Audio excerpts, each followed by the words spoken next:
in my observation, and I'm completely convinced of this, I think that the worst misconceptions about Islam are not held by non-Muslims. As a matter of fact, it's by Muslims.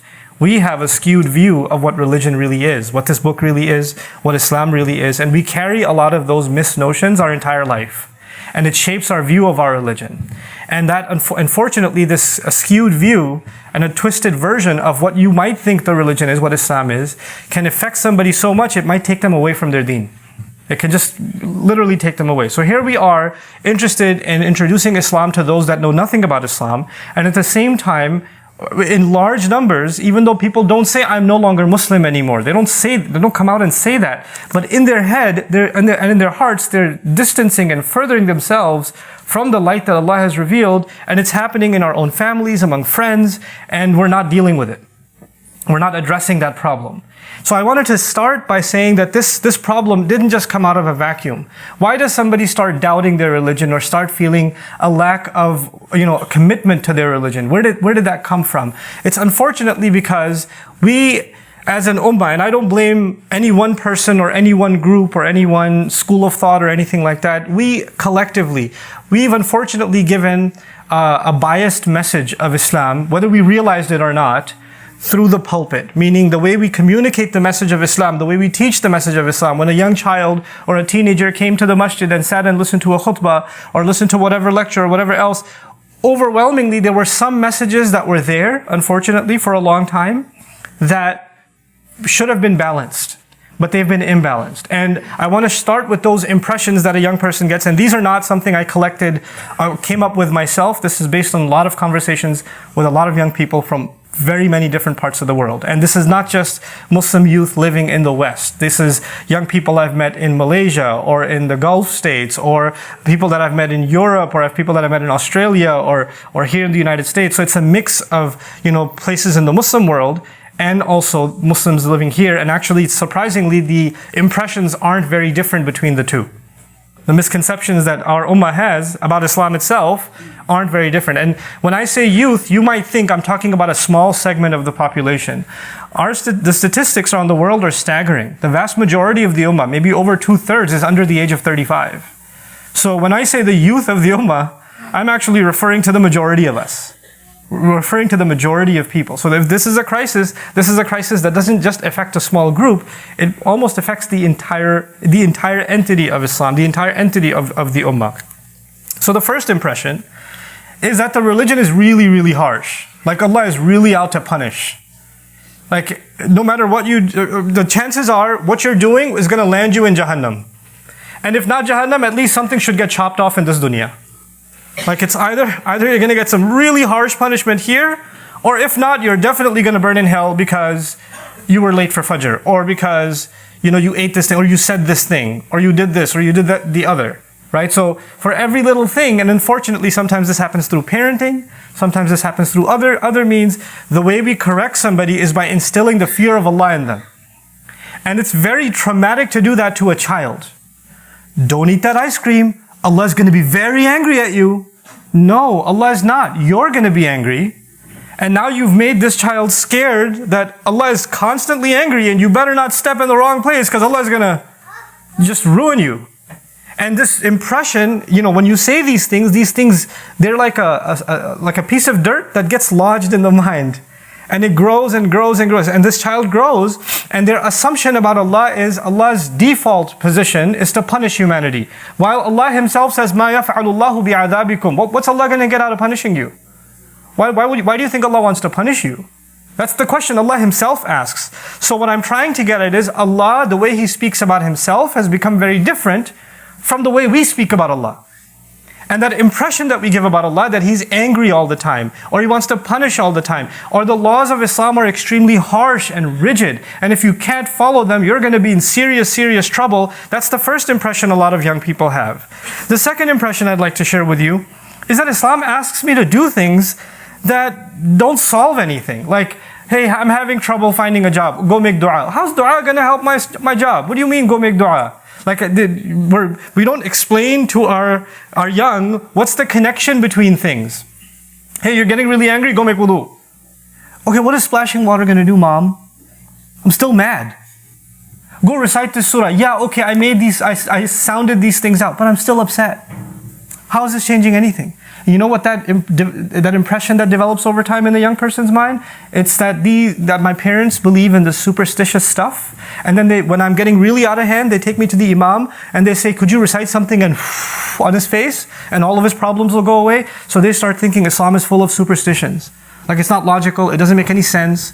And it's just like any other religion where people believe in hocus pocus, and my parents believe in it too. I'm scared to say it because mama's going to go crazy if I say it. But that's really what it is. And nobody's ever been able to explain to me rationally, reasonably, why am I even Muslim? Other than the fact that my parents are Muslim, why am I even part of this religion? Other than the fact that I happen to be born in one of those countries, or my parents happen to be one of those countries where majority of the people are Muslim. If I was born in a different family, I probably would have been different. But other than a sociological reason, or a family background reason, I don't really see why this stuff makes any sense. Islam is just illogical. It doesn't make any sense to me. Add to that yet another problem. And that problem is, every time I hear Islam being talked about, they talk about people that lived a really long time ago and were pretty awesome. There were some really, really good people. Oh, like, those are the people that will make it to Jannah. But that leaves the rest of us here, the leftovers of humanity, which are probably fuel for hell. And there's a constant comparison about how the people of the past were so much better. And by implication, we must be so much worse. And already I know Allah is angry anyway, and I'm pretty bad. So I'm failing this thing. And as a matter of fact, no matter what I do, it's probably not good enough. No matter how much I pray, my salah is not going to be the same as the salah of Umar bin al-Khattab radiallahu ta'ala anhu. It's not going to happen. No matter what kind of hajj I do, it's never going to compare to the hajj of the early scholars of Islam who walked from their home for 2 years to make it to hajj. It's never going to be the same. So no matter what efforts I make, are probably not good enough. They're probably not acceptable. They're probably not to the standard that Allah wants them to be, because Allah has very high standards, clearly. There were people before, you've heard stories of people that they prayed tahajjud for 40 nights in a row. And they prayed, fajr with the wudu of Isha. Or, you hear stories even of the companions, radiallahu anhum ajma'een. One sahabi gave, when the Prophet ﷺ asked to give in the path of Allah, Umar gave half of his wealth. And Abu Bakr as-Siddiq radiallahu ta'ala anhu gave all of his wealth. And then that's what's said in the fundraiser, right? Umar gave half. Abu Bakr as-Siddiq gave all. What are you going to give? And you're like, $10? It's probably not going to count for much, because he gave half and that one gave full. And we forget that even at the time when we cite those great companions, the vast majority of the companions didn't give half or full.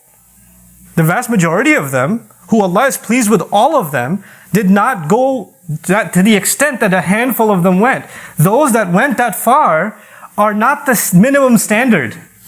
They are heroes and they went above and beyond the call of duty, that's correct. But to constantly quote that and to give the impression that, where are you compared to them? Well, that was the case even at that time. There were several Sahaba who couldn't do that and who didn't do that. You understand? So, but we give this impression that if you can't reach this, then you're probably a lost cause anyway. And of course, there's the narrative that most people are going to end up in Jahannam. So chances are, I mean, look at you. Seriously, you think you're going to go to Jannah? And this impression is given that you're not really the heaven type, you could try, but you and I both know. And you know how I know this impression? People come to me, and the first thing they say to me is, I'm not a good person, I know that, but I just have a question. Why did you already, Allah hasn't passed judgment on you yet? Why have you passed judgment on yourself? Why did you pass that verdict on yourself? Well, I've done a lot of mistakes, or I know Allah is very angry with me. Really? You know Allah is very angry with you. Did you receive an email? Did you receive some kind of communication directly from Allah that Allah is angry with you? You know what it is? People keep telling you Allah is angry with you, and you start believing people as though they have some direct channel with Allah. They don't. They don't. People's opinion of you is not Allah's opinion of you. There's a difference between those things. But you start accepting that about yourself, and you lose hope and become disconnected. Then, of course, it also seems that these stories that I'm being told, or these accounts that I'm being told, they don't seem relevant to my life. Like, I've literally sat in gatherings when people come up and said, well, I was reading the Quran and it was talking about the battle of Uhud or the battle of Badr. What does that have to do with my life? I'm not going into any battle. It's not relevant to me. I've had these conversations not with non-Muslims. I've had these conversations with Muslims, right? And you know what? At some level, you could say, Astaghfirullah al-Azim, la hawla wa la quwwata illa billah. What kind of question is this? Yeah, you can say that, but if you don't engage in a civil conversation with people that genuinely have that question, that problem's only going to get worse. You understand? That's not going to get solved by you doing istighfar of Allah and going into a corner, and every time you see them, you say, A'udhu billahi minash shaitanir rajim. That's not going to solve that problem. This needs a conversation. This needs engagement. And so, it becomes hard. The claim is that it's hard to relate to. And of course, the final one, among many others, is that most things in Islam are forbidden. Chances are what I'm doing is probably haram. Hey, laughing, it's haram, right? Hey, speeding is haram, right? Hey, getting a nice car, it's haram, right? Like even kids, like at Sunday schools, in masajid where they're learning Islam, you know the most common question kids ask their teacher? Hey, blank, haram, right? Isn't this haram? Isn't that haram? And constantly haram, haram, haram, haram. Like as if Allah naturally made all things haram and a few things that He allowed to make halal. While the reality is the exact opposite. وَالَّذِي خَلَقَ لَكُمْ مَا فِي الْأَرْضِ جَمِيعًا. He made for your benefit whatever He made on the earth. He made it for humanity's benefit. And then He Himself says, يُحَرِّمُ عَلَيْكُمْ الْخَبَائِثِ. That He only forbade from you the few filthy things, dirty things, disgusting things, impure things. Those are the things He made forbidden. But our impression is, chances are anything we're doing is constantly forbidden. This narrative that Islam equals most things are haram. When you have that impression, you know what that means? That means if I become serious about Islam, then, or if I start taking my religion seriously, then I'm probably not going to live a happy life. Because anything that makes me happy is probably forbidden. So I'm not going to have the friends that I have, I'm not going to do the activities that I do, I'm not going to do anything that actually brings any joy in my life, and I'm going to be miserable. And if you think, and you start thinking, maybe that's not true. Maybe, because I've heard Islam, if you follow it, it gives you peace, it gives you happiness, maybe I should. But then you look at people in your family, your friends, that used to not be very religious, and then Allah put something in their hearts and they became religious. Now the problem with that is, a lot of times when people find Islam later on in life, they have a lot of guilty conscience for the life they used to live before. So they try to become more Islamic than Islam itself. Right? So they also develop this narrative that they have to be constantly angry. They look upset all the time. Every time you see them, or they see you, they're giving you a fatwa, they're giving you a khutbah, they're telling you how you're going to burn in hell if you don't change your ways, and they just look miserable. They look miserable. And they look disconnected, like they used to have friends they don't have anymore. They used to get along with family, they don't get along with them anymore. Everybody's fitna, everybody's fasad, everybody's corruption. I want to protect myself, I don't want to be in their gatherings, etc., etc. The more closer to deen you become, the more your cousin becomes a fitna, your uncle becomes a fitna, your parents become a fitna, your spouse becomes a fitna, and you're just sitting in the masjid, or you're just on your own, cut off, and then you start getting the impression, well, I don't want to get closer to Islam. Because if I come any closer to the religion, I'm going to become like that. I don't want to be like that. No, thank you. I'd rather live a happy life. So you know what people even have developed? They've developed the impression, hey, are you Islamic or are you normal? Okay? Are you like Muslim or are you like Muslim?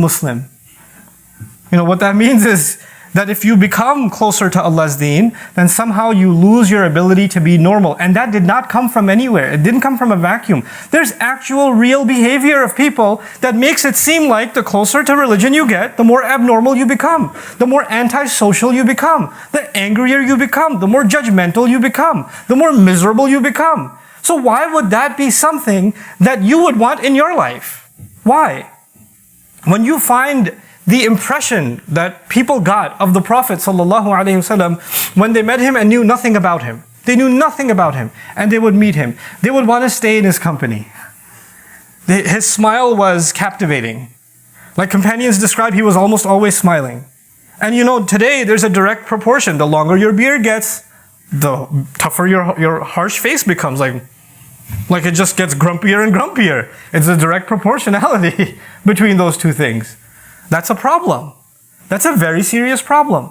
In any case, this is the impression not some non-Muslims have of Islam. This is the impression there are a lot of young people sitting here in the audience that have of Islam. There are young professionals that are now married and are having children of their own. They have this impression of Islam. And if you have this impression of Islam, why wouldn't you be scared to even come into a masjid? Why would you attend an Islamic program? Why would you come to a halaqah? Why would you go to a convention? Because when somebody says, hey, there's this national convention happening, or there's this speech happening, or this program happening, you're like, I don't go to those people. That's just scary stuff. Have you seen those people, the way they look at you? No, thank you. I would rather have a normal evening. So forget scaring non-Muslims from Islam, we've scared our own from Islam. We've terrified them. This is the problem. I haven't yet discussed any part of the solution. In my mind, Allahu Ta'ala A'lam, there are a few things that you and I need to do to engage that solution. Now maybe you're the ones listening to me right now, some of you actually have these impressions. Maybe you carry some of these opinions. And I'm not criticizing you for carrying these opinions. I can relate that they came from somewhere. And I'll be honest with you, some of these opinions I carried myself at some point in my youth. I had this impression of Islam. I certainly did. When I was in college, I saw a guy with a beard, with a flyer for the MSA meeting. I went the other way. I was like, no, thanks. I'm not doing that. You know? One time there was a family, friends, they had a funeral, and that was the one time in high school I went to the masjid. I didn't go to Jum'ah. My entire high school, I didn't go to Jum'ah. I went this one time to the masjid, and the imam of the masjid, drove me back home. So I'm scared to death because the guy is like, super imam guy, and I'm this kid from high school, and he's telling me, if you really want to go to Jannah, then you have to, spend time learning Islam, and you have to get away from. And he said, what do you do? I told him I like playing basketball. I do this, that, the other. Yeah, you have to leave these things, and you have to. And I was like, whoa, I need to get out of this car. Can I get out while it's still moving? And that's the impression I had. And it was terrifying to me. Now, what do we do about that? What are we supposed to do about that? I would argue, and I said this in a subtle way before, but I'll be more explicit now. I would argue the impression we have given people about Allah, we as an ummah, the impression we have given people about Allah is not actually the way Allah presents Himself. Allah speaks Himself a certain way, about Himself, introduces Himself a certain way, but we talk about Allah a certain other way. In other words, our narrative of Islam is very far from the narrative of the Quran itself. That's Allah speaking Himself. When people that don't know a lot about Islam ask a question, hey, why does it say in the Quran this, this, this? You've heard this question, but why does it say in the Quran this, this, this? Think about the language of that question. Why does it say this? Why does He say this? That's Allah talking. But the level of disconnect is so powerful that in your mind, this is just a book and it says, it speaks. In your mind, it's no longer clear that it's in fact the one who made you and loves you more than anyone ever will, and the one who takes care of every breath you take in and every breath you take out, and every beat of your heart is the one speaking to you here. That thought is gone. It's just an it that says something. And now you have questions about it. This is a disconnect from Allah speaking Himself. There are lots of people that even if they don't consider themselves religious, when they're in times of trouble, they turn to prayer. They make dua to Allah. Ya Allah, just show me a way. I don't know what to do. Give me some guidance. I need a way out of this mess. And they come and they'll say, maybe even say to me, say to others, I keep praying for a solution. I keep praying for some direction. I don't get it. Why isn't Allah giving me help? Why isn't He guiding me? Well, I'm here to tell you something. For all of those of you that have had those instances where you're praying to Allah, you're asking for an answer, and you seem to not be able to find that answer, you keep asking Allah and He's not giving it to you, it's because He already did.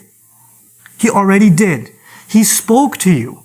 Risalati Rabbi. The Quran is called messages or letters from my Master. He wrote these letters to you and me, for what we go through, for the problems you and I have. Why do you think in the Fatiha we recite, Ihdina as-sirat al-mustaqim, guide us? Tell me what to do. I don't know what to do. When you're at a loss, you're in trouble, you don't know who to turn to, you don't know what the answer could be. Then you personally, how many times have you asked yourself this question? I can't answer it for you. I can only answer it for myself. How many times when you're at a loss, you're in trouble, you don't know what to do, you've just opened Allah's book and said, Ya Allah, just tell me what to do. Let me find the answer in your words. In your words. And you know what's so sad about that? It's that for a huge majority of Muslims, we've even made that difficult.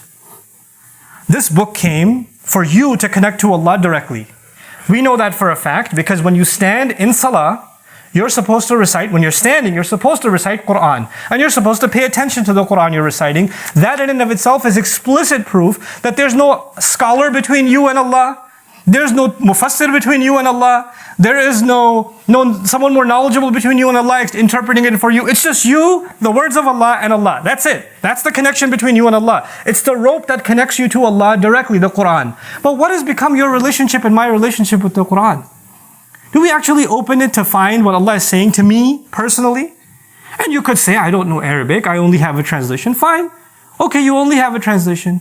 And maybe you should seek the answer even in that translation. And you don't understand what Allah is saying. Well, if you don't get what He's saying, come over and ask after Jummah.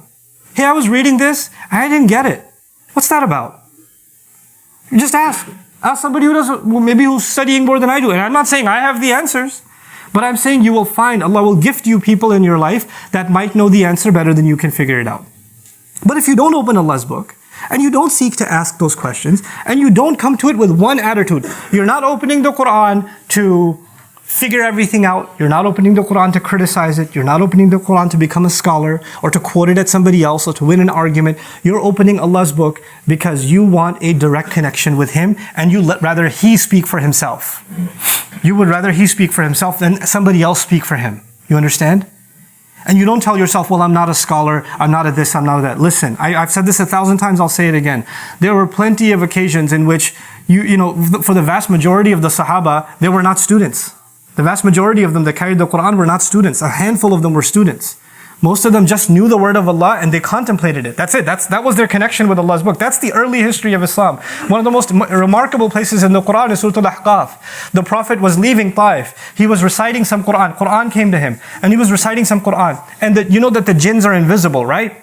The jinns are invisible. Some jinns were passing by. They heard the Quran. And they just stopped in their tracks.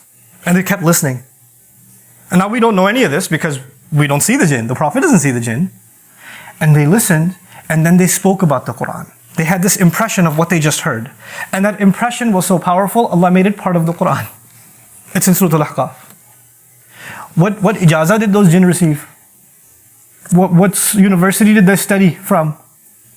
What grammar did they learn? They just heard the message of Allah and they said, إِنَّا سَمِعْنَا كِتَابًا أُنزِلَ مِن بَعْدِ مُوسَى يَهْدِي إِلَى الْحَقِّ وَإِلَى طَرِيقٍ مُسْتَقِيمٍ. We heard a book so long after the book that was given to Musa. It seems to be guiding to the truth, to a straight path. And those words themselves in the Quran itself. In other words, don't let some people tell you that unless you have degrees in Islamic studies, you should not be opening this book. This book, Allah asked all of humanity to open it. All of humanity, Muslims and non-Muslims. How are Muslims saying they can't open it? How in the world? And then if they do open it, just open it to recite it. For every letter will give you 10 good deeds, but don't look at the meaning. Don't look at the meaning because you'll get confused. You're told, don't look at the meaning, you'll get confused. Seriously? This one book came to get rid of all confusion, and now you say don't look at this book because you'll get confused. The irony of these attitudes that we have been fed, unfortunately we've been fed, and I don't dismiss the value of scholarship. I don't dismiss the value of studying tafseer. But first and foremost, your relationship with Allah is not an academic relationship. It's not a mental exercise. First and foremost, مَوْعِظَةٌ مِّن رَبِّكُمْ. A counsel that came to you from your master, advice. Allah calls the entire Quran just advice. All of it is just advice. So you know what you do? Whatever you're reading, maybe you don't see the advice directly. Alif Lam Mim. I don't know what that means, but I know one thing, there's some advice in it. I know one thing, there's some advice in this. How could this be advice? Let me ask. If I can't figure it out, let me find out. Whatever you're reading is going to be, in one way or the other, advice for you. And you and I are constantly in need of advice. And there's no better advice than someone who truly, truly loves you. You know, when you need advice, you don't go to people you know they have something against you. When you need advice, you don't go to people you can't trust. When you need advice, you go to someone who knows they've got your back no matter what. They're not going to judge you. You can tell them anything and you can be open with them and they'll give you the best advice. You trust their wisdom, you trust their counsel, you trust their confidentiality, you trust that they're looking out for you, you trust that they don't have anything against you. These are your prerequisites before you ask somebody advice. And sometimes you ask the wrong person advice and you say, I'm never going to ask that person advice again. Nobody will give you better advice than Allah. And that will never happen if you don't personally make that journey. Personally make the effort to open this book. The month of Ramadan is coming, and the reason I iterated this is that you personally have to now open this book. Personally, with nobody else around. And you have to just read a little bit of it every day. I'm not saying recite a juz every day or recite 2 pages every day. I don't put those criteria on you. We're too far from those standards for me to impose that on you. Even if you're going to read 1 ayah a day, half a page a day, 2 minutes of reading a day, whatever. You can even put it up on your phone. Whatever you might want to do. But do that. Engage in it. Engage in it. And I encourage you, I know these khutbahs, they go up on Facebook Live. As you read it and you come up with questions, post them. Let me collect the questions. Well, we can get together and just start discussing some of those questions for you. Why not? Maybe somebody else had that question too. So just you personally engaging the book of Allah is one of the best preparations you can have for the coming of the month of Ramadan. As I wrap this up, inshallah ta'ala, مَوْعِظَةٌ مِّن رَبِّكُمْ, it's a counsel from your master. And then what does he say? So beautiful. وَشِفَاءٌ لِمَا فِي الصُّدُورِ. It is a healing for what lies inside the chests. What lies inside the chest? From a spiritual point of view, there's hypocrisy in my chest. There's greed in my chest. There's the love of worldly things in my chest. There's a lack of the trust of Allah in my chest. There are other weaknesses of iman in my chest. And Allah heals those things. But that's not the only thing in my chest. There's sadness in my chest. There's fear in my chest. There's anxiety in my chest. There's worry about others in my chest. There are unanswered questions in my chest. There are so many things going on inside me emotionally, spiritually. All of that is inside my chest. That's what's going on in my heart. And Allah says, I'm giving you these words so they heal what's going on inside your heart. If you believe Allah, then you'll have no choice but to open the book. If you truly believe, He's healing what you have in your heart. You and I, all of us, have something going on in us that's bothering us. Every one of us. Every one of us. And Allah is promising, I've given you something that can solve that. That can help you alleviate it. Go find it. That's the invitation from Allah. And then after He says, شِفَاءٌ لِمَا فِي الصُّدُورِ, then He says, وَهُدًى وَرَحْمَةٌ. And then He says it's guidance. Guidance meaning do this, don't do this. Take this course of action, don't take this course of action. Think this way, don't think this way. That's the third step. First, you actually accepted that Allah is giving you guidance. Second, you actually acknowledge that what He's going to give you is going to heal you. شِفَاءٌ لِمَا فِي الصُّدُورِ. And then comes the guidance. And when you do start taking that guidance after you're feeling the healing from Allah's words, then you truly recognize that Allah is not one to punish. Allah is not full of spite. Allah is not looking to judge you and put His justice on you. No. وَهُدًى وَرَحْمَةٌ. It's a mercy. Then you see Allah's love. Then you see how much Allah cares. Then you see how much Allah is involved in your personal life, in your affairs, in your matters, by means of His word. There's a reason, I leave you with this thought. There's a reason Allah didn't say, Allahu allama al-Quran. He didn't say that, Allahu allama al-Quran. He said, Ar-Rahmanu allama al-Quran. The most loving, the most caring, the most merciful. He taught the Quran. Because the name of Allah used when He describes His teaching of the Quran is actually the manner in which He taught it. This is why He taught it, because He wanted to give you and me something that will enlighten our lives. May Allah Azza wa Jal make us of those who have light in their lives by means of Allah's word. And by the way, I know I'm over my time, but just one last thing. What's the point of all of it? If you had trouble in your heart and it's removed, when your troubles are removed, you know what happens when your troubles are removed? You get happy. When you had a big problem and it's taken away, it's time for, alhamdulillah. It's over. That's the relief you get. And what does Allah say? فَبِذَلِكَ فَلْيَفْرَحُوا هُوَ خَيْرٌ مِّمَّا يَجْمَعُونَ. Because of that, they should be filled with joy. They should be overjoyed. I just solved your problem. I just cured your disease. I just got rid of your troubles. Why shouldn't you be filled with joy? Farah, which I talked about before, is actually overwhelmed with joy, overly happy, celebrating. هُوَ خَيْرٌ مِّمَّا يَجْمَعُونَ. It's better than everything else they gather. In other words, Allah is telling you and me to gather these gems, these treasures from the Quran. Gather them. Gather a little bit today, a little bit tomorrow, a little bit tomorrow, a little bit tomorrow, the day after that, the day after that. Just gather this Quran in your heart. Gather its advice in your heart. It's better than anything else you'll ever collect. Anything else you'll ever collect. May Allah Azza wa Jal make us collectors of Allah's guidance in our hearts and bring joy to our lives and the lives of those around us through His immaculate word. May Allah Azza wa Jal make us the best prepared for the coming of the month of Ramadan. Barakallahu li wa lakum fil Qur'an al-Hakim wa nafa'ani wa iyyakum bil ayati wa dhikr al-Hakim.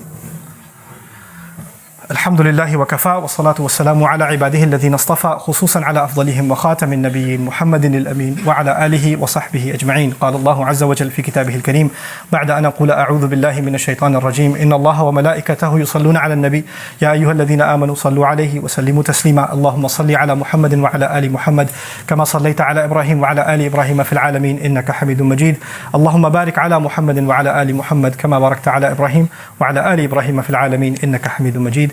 عباد الله رحمكم الله اتقوا الله إن الله يأمر بالعدل والإحسان وإيتاء ذي القربى وينهى عن الفحشاء والمنكر ولذكر الله أكبر والله يعلم ما تصنعون. أقم الصلاة إن الصلاة كانت على المؤمنين كتابا موقوتا.